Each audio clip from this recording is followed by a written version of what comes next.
Hello students, आज हम radius of atom and edge length of unit cell के बीच में रिलेशन देखेंगे। ये रिलेशन सिर्फ एग्जाम में आपको क्यूबिक यूनिट सेल में ही पूछाते हैं और क्यूबिक यूनिट सेल में simple, face centred and body centred, ये तीनों में ही ये रिलेशन आते हैं एग्जाम में।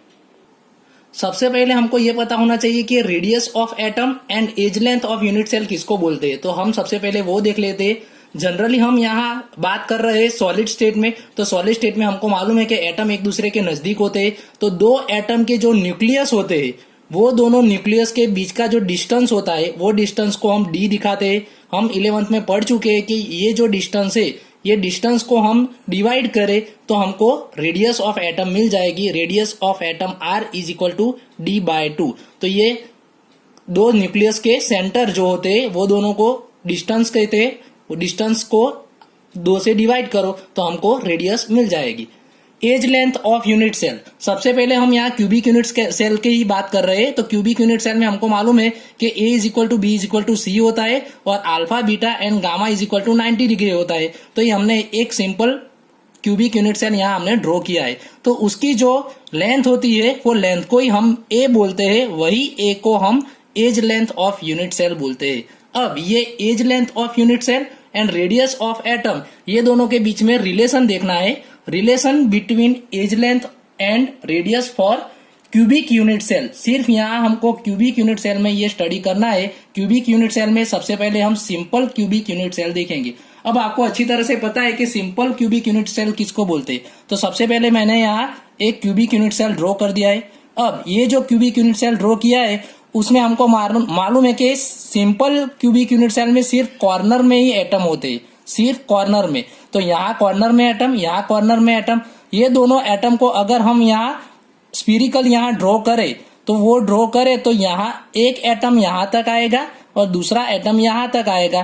दोनों की यहाँ से यहाँ तक की रेडियस आर बोलेंगे, यहाँ के यहाँ तक की रेडियस आर बोलेंगे और ये पूरे की पूरी जो लाइन है उसको हम एज लेंथ बोलते हैं। तो यहाँ से आपको अच्छी तरह से ये दिखता है कि A is equal to R plus R, यानी कि 2r इज इक्वल टू ए है।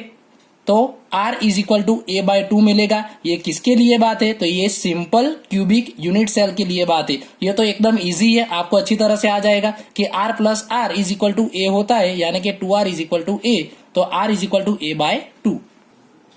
Face centred cubic unit cell किसको बोलते हैं? तो face centred cubic unit cell में हमको मालूम है कि सभी कॉर्नर में तो एटम होते हैं और सभी फेस जो होते हैं, यहाँ एक फेस है तो वहां एक एटम होगा, यहाँ ऊपर वाले फेस में एक एटम होगा, यहाँ बाजू वाले पीछे वाले फेस में और अपनी साइड आगे वाले फेस में एक एटम होगा और नीचे वाले फेस में एक एटम होगा। अब मैं क्या करता हूँ, सिर्फ ऊपर वाली जो साइड है ये मैं यहाँ दिखा देता हूँ। जो ऊपर वाली साइड है उसी को हम यहाँ ध्यान में लेते हैं और यहाँ हम एटम अरेंजमेंट करते हैं।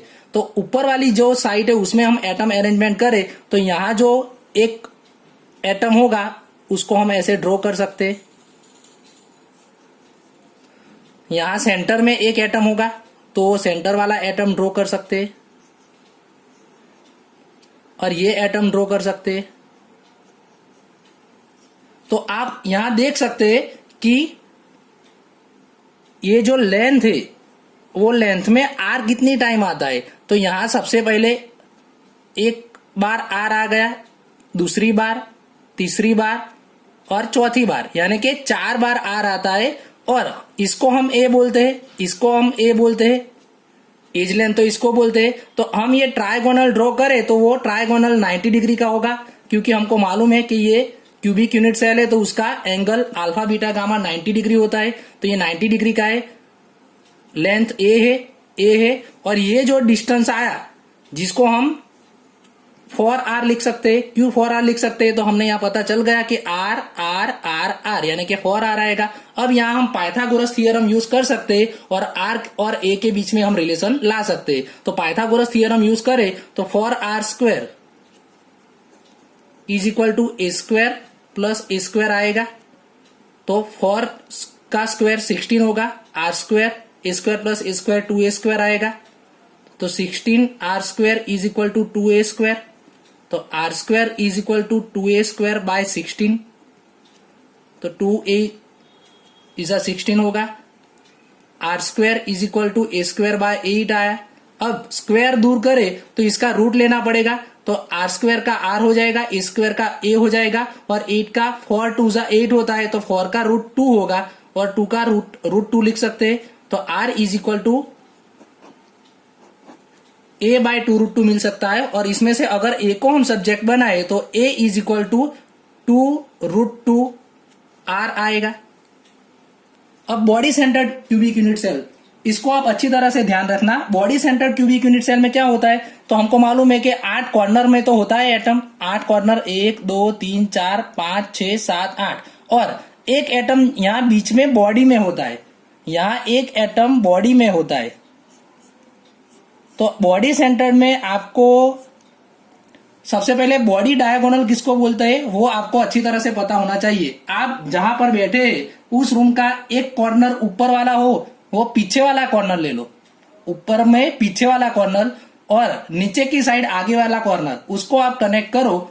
आप सपोज कर सकते हो, देख सकते हो, तो ये जो है उसको बोलते हैं बॉडी डायगोनल। अब वो बॉडी डायगोनल में हम यहाँ एटम ड्रॉ करें तो वो जगह यहाँ कम है, इसलिए अच्छी तरह से आपको पता नहीं चलेगा, लेकिन आप इसको सोच सकते हो कि यहाँ इसके जैसा ही स्ट्रक्चर ड्रॉ होगा। तो यहाँ आर आएगा, इसका हाफ आर आएगा और इसका हाफ आर आएगा नीचे वाले का, यानी कि 4r जितना ही यहाँ होगा, लेकिन वो बॉडी डायगोनल का है। तो बॉडी डायगोनल में आपको यहां से यहां तक आना है, तो ये जो हमने ए 2 टाइम यूज किया था, इसके बदले यहाँ ए कितनी टाइम यूज होगा, तो आप सोचो यहां से यहां तक आना है, तो सबसे पहले एक ए ये आएगा, फिर यहां से नीचे वाला ए आएगा। ये मेरी फिगर में परफेक्शन नहीं है, छोटे बड़े साइज है लाइन में, इसलिए आपको ये ए डिस्टेंस अलग अलग लगेगा, लेकिन ये सेम है। ये ए है, ये ए है, और यहां से ये ए है।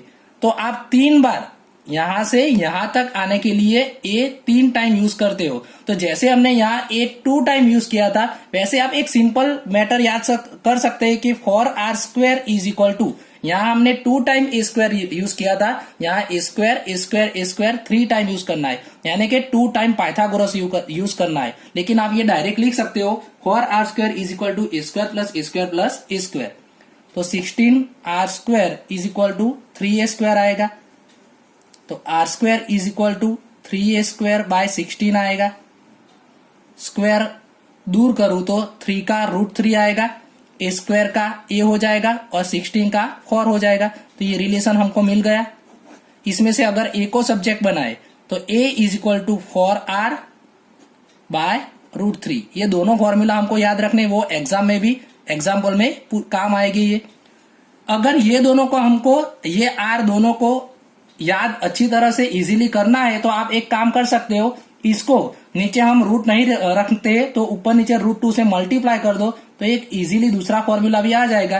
Root 2a is equal to root 2 multiply root 2 यानी 2 हो जाएगा, और ये 2 तो 2 जा 4 हो जाएगा। तो यहाँ रूट 3a बाय 4 है, उसके बदले ऊपर आ जाएगा रूट 2a बाय 4। यहाँ आएगा रूट 2a बाय 4। ये आप याद रखोगे तो भी चलेगा, सिंपल है। r is equal to root 2a by 4, यहाँ r is equal to root 3a by 4। ये सभी फॉर्मूला और ये सभी रिलेशन है वो अच्छी तरह से आपको याद करने हैं। अब इसको हम टेबल के फॉर्म में याद कर देते हैं। ये टेबल आपको अच्छी तरह से प्रिपेयर करना है।